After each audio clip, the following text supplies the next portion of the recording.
What's up, Colorado State Rams fans? Rich Kurtzman here from another joyous night at Moby Arena Tuesday night, where your Colorado State Rams have knocked off the Utah State Aggies 69-52. They beat Utah State both times they've played this season, and this one was a little bit easier than the one a couple of weeks ago that took place in Logan, Utah.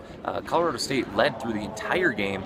It was a fantastic effort from start to finish, Larry Eustachy said after this game, and it started extremely slowly for Utah State, who couldn't score for the first 5.5 minutes of the game. It was terrible offense for Utah State. It was great defense for Colorado State on the opposite end, but even Larry said that, he was happy with the defensive effort from his guys to start the game, but Utah State, they just couldn't make some easy baskets, even some layups that were missed, and Colorado State led early 7-0, but really quickly, then it was 14-14 as Utah State kind of caught fire and tied the game up with 7:35 left to go in the first half. And then the game kind of slowed down. It was 20-20, and that's when Colorado State finally turned it on. They really played well to end the first half, and they went into the break leading 33-23. They scored. J.D. Page hit a three, Nico Carvacho hit one of his free throws, and then Prentice Nixon hit back-to-back three-pointers, and then Gian Clavel finished the first half with a three-pointer of his own, and the team went into the half 33-23 leading. Well, Colorado State never looked back after that. They led the entire second half by at least 10 points, never getting it down to below double-digit lead. Utah State was not able to do so. And Nico Carvacho, man, he played a great game. He had 11 points and 8 rebounds, almost a double-double from him, the freshman big man down low. But Nico, he really started scoring well inside. He scored a layup, then he also dunked the ball home as Colorado State put together a 14-0 run dating back to that first half to really take that 14-point lead, and again, never look back. They controlled throughout this entire game. And then, they continued to hold that comfortable lead. Emmanuel Mogbo, one of the team's leaders, was able to put together his 14th double-double of the season with about half of the second half to go, with about 10 minutes to go in the game. He had 10 points and 10 rebounds. He ended up finishing with 10 points and 14 rebounds. But then it was Gian Clavel time. Interestingly, Nico Carvacho actually led the team in scoring with 11 points with only 7 minutes to go.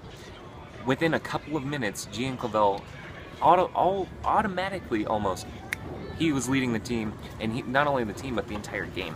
He had 21, then he had 24 points. He scored 14 straight points, Gian Clavel did, including 4 straight three-pointers and 5 straight field goals.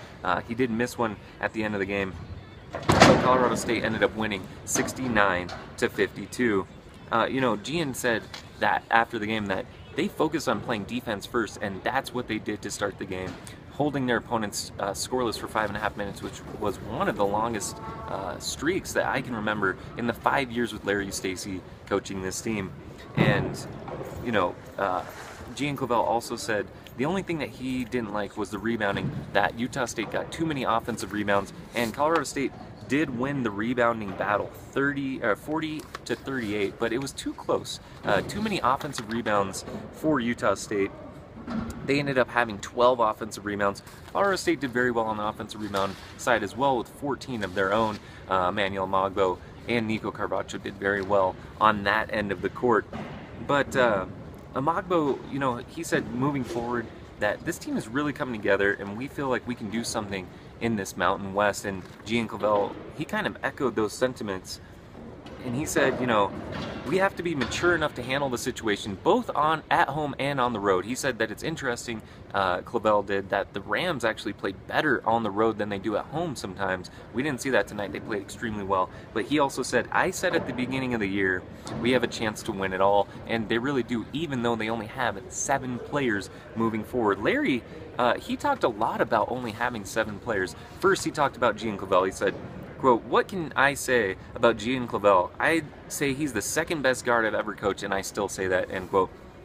And he takes a lot of pride to play the best defense on the best player on the team, the opponent's team, especially when that's a guard, Larry said. And Emmanuel Mogbo said the same thing about Gian, that he takes pride in his defense, even though he's an amazing scorer, probably the best scorer in the Mountain West, and possibly a Mountain West first teamer. We'll have to see how that goes. But Larry said his thoughts on the game: we have to rebound the ball better, but he did also say that it was a phenomenal effort. Overall, the effort was great from the beginning to the end. Larry said, terrific from the beginning to the end. But he said also, here's an interesting note: Colorado State hasn't been able to practice because they only have 7 players, and he's afraid that one of those guys is going to get hurt. And he said the only way that they can actually get better at rebounding the ball, which was their only deficiency all night long, was if they practiced rebounding. And he's going to have to practice them, he said, even though he's afraid that one of them might roll an ankle or sprain something or hurt one another in that practice session. But he also said something else interesting. After tonight, they only have 3 hours worth, on average, of basketball left this season. That first day, Larry said he put them through 4 hours of practice, so they have to be able to get through the rest of the season. Colorado State now on the season is 16-9, 8-4 in the Mountain West, only half a game out of the Mountain West lead for first place. Well, Colorado State, they won tonight, 69-52, and they take on Fresno State, that's right, on Saturday at 2 p.m. Mountain Time. So be here at Moby Arena to represent and root on your Colorado State Rams fans on Saturday at 2 p.m. here at Moby Arena. For now, that's it from me, Rich Kurtzman, here at a quiet and winning environment of Moby Arena. Thanks for tuning in, Rams fans.